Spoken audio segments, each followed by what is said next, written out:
Nananawagan ang munisipalidad ng Sechelt sa British Columbia na huwag pauwiin ang temporary foreign workers na nagtatrabaho sa kanila. Bagamat may pagbabago sa temporary foreign worker program ng federal government, kailangan daw nila ng pangmatagalang solusyon para magpatuloy ang kanilang komunidad. Panawagan nila sa gobyerno ng BC, aksyonan ang problema ngayon. Ang special report mula kay Reyes Santos.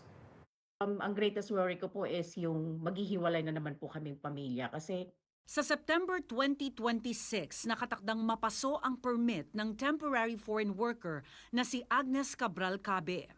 4 na taon ng all-around retail supervisor sa munisipalidad ng Sechelt sa British Columbia. Higit 2 dekada na nawalay sa mga anak dahil matagal nang nakikipagsapalaran abroad. yung Canada, yun yung parang naging stepping stone naming pamilya para mabuo kami. Kung di maayos ang papel, isa si Cabe sa halos 150 temporary foreign workers sa Sunshine Coast kung nasaan ang Sechelt na nanganganib umuwi ngayong taon. Yun yung worry ko, yung maghihiwalay na naman po kami. So, hindi ko po alam kung ano yung magiging desisyon namin o hakbangin naming mag-asawa, kung uuwi ba kaming buong pamilya or magi-stay ako dito. Pero sana magkaroon po ng changes para hindi lang hindi lang para sa akin pero para na rin sa mga kapwa kong mga international workers na umaasa na mayroong pagbabago po. We estimate that we have at least 300 people. These are temporary foreign workers and their spouses. Majority of those happen to be from the Philippines originally. But of course, we have people from Mexico, we have people from South Asia, we have people from Africa, Europe, US, all over. But certainly, Filipinos are the core team of wonderful foreign workers. Halos 1 taon na raw tinatrabaho ni Sechelt Mayor John Henderson ang permanenteng pangangailangan ng kanilang lugar ng international workers. Rural community ang Sechelt at malaking bahagi na ng populasyon ng komunidad, mga seniors.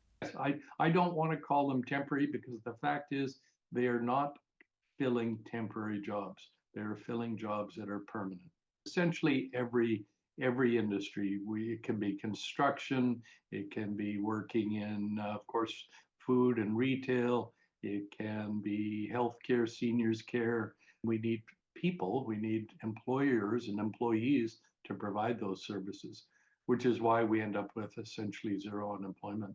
March 13 nang i-anunsyo ng Employment and Social Development Canada ang pansamantalang measure kung saan mula 10% ay itinaas sa 15% ng workforce ang maaaring i-hire na temporary foreign workers ng mga rural employers. Pero kailangan mag-abiso ang probinsya o teritoryo kung sasama ba sila rito. Mula April 1, 2026 hanggang March 31, 2027, epektibo ang measure na ito. Bagamat magandang balita, ang pansamantalang measure, pangmatagalang solusyon daw ang kailangan ng mga rural communities ayon sa mayor ng Sechelt. Very disappointed in the way we're handling it. We can do so much better, and I'm hoping that I can convince Ottawa to make some changes and do them fast, because it's not fair to these wonderful people that are here making Sechelt their home.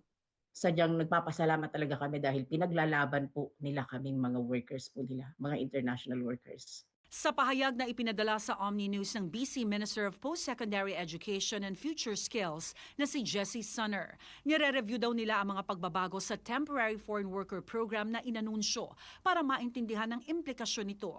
Di raw nakonsulta ang probinsya ng BC bago ang anunsyo. Kailangan daw pag-aralan ito ng mabuti bago magdesisyon ng probinsya kung sasali ba o hindi.